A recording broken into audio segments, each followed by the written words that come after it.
If you want to try a fun cruise or a booze cruise, just to try out a ship, they often just pop over to Bruges or Hamburg, or another one is the Bay of Biscay, which is 7 days. That's probably the longest booze or fun cruise you'll get. So if you're popping into the Bay of Biscay, the first stop is probably La Coruña. Jean will show you around. I'm sure the lighthouse hasn't changed one bit, and so we're going to walk you through town. La Coruña is a great place to make new friends. Shakespeare, there's Bernard Shaw, there's Molière. The statue is Maria Pita. When the British invaded in the 1500s, they got this far and they killed her husband. So she gathered a group of soldiers and she pushed the British back.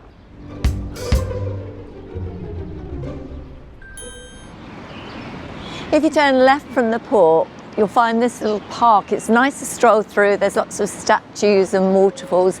If you turn right, you'll walk all the way to the lighthouse.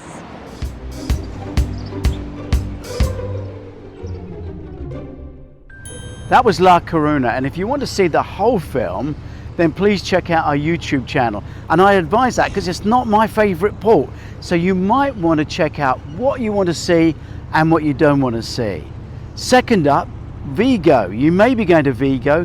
That is a lovely port. We're making our own walking tour via the map we were given. So this is the Merman. It's actually number 3 on the map, but you have to look up because I actually walked past without noticing it. It's in Praza del Sol. If you carry on along Princes Street, past the Merman statue, along Ersatz Street, keep going, and then turn right at the escalators and the statue of the fisherman, then you turn right at the horse statue, you're practically at the park. Great view of the harbour. This would have been a fantastic fortress. You can see for miles. Jean's full film of Vigo is on our YouTube channel. Now, where might you be going next? Well, you've got a bit of a choice, but it could be Porto, which is Lexos. That's the port there. It's a great port. Everywhere you go, there's port wine tasting. It's a bit early at the moment. Here in Porto, you can see the port being made, rather like our tour of Champagne in France, which you can see on Doris Visits. Here, you go through the caves, you see the process, and then at the end, you have a port tasting. The way to get to the top is to walk up the hill and then go over the bridge at the lower level, and we'll show you what to do next. This is the top bridge and I'm walking back across it and actually stopping to admire the view every few seconds. It's stunning.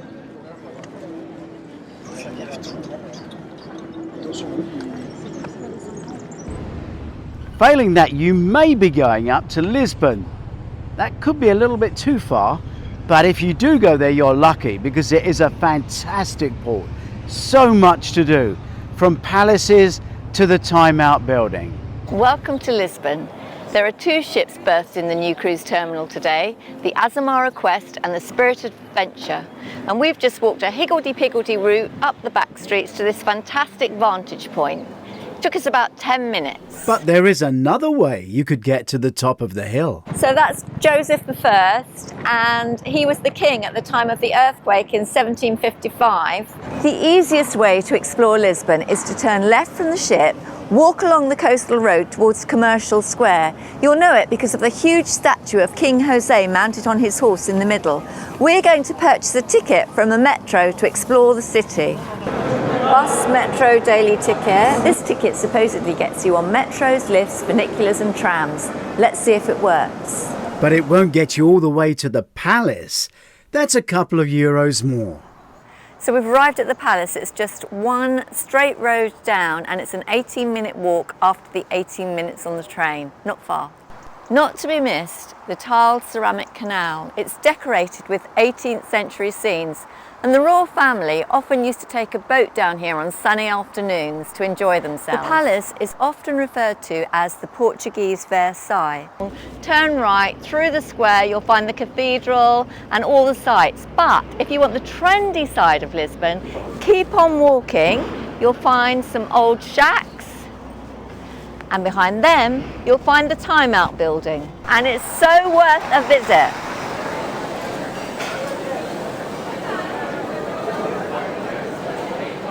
This place is really rocking, and no matter what your taste in food or drink, you are going to definitely find it here. There's everything. So on the way home from your 1 week test cruise that you've had in the Bay of Biscay, I'm guessing you might stop in Cherbourg. Now for Cherbourg, think Dover. It really is a ferry cruise port. There's not a lot to do there except cafes and bars, a few museums, oh of course, the umbrellas. It's famous for umbrellas. I'm in Cherbourg. If you imagine the tourist centre is in a block, then the theatre is in a square behind it, and that's where the fountain is, and in front of the theatre is where the horse and carriage leaves from. Twice we've looked at the queue for this horse and carriage ride. It's only €5, but it's extremely popular. To get your bearings, the back of the theatre is the museum. If you come down to the front, and just to the left is the Umbrella Museum, which you have to know is there, otherwise you'd walk past it. The umbrella factory is this close to the ship. Umbrellas are famous in Cherbourg because of the 1964 movie starring Catherine Deneuve. So this is the door here. You go through here and in here. This is no ordinary bowl of mussels. This is a Cherbourg bowl of mussels. So as you can see, it's a myth that cruise ships avoid the Bay of Biscay. It can get choppy, it can have a swell. It's a gulf on the northeast Atlantic Ocean. But ships float over it and you'll have a great time.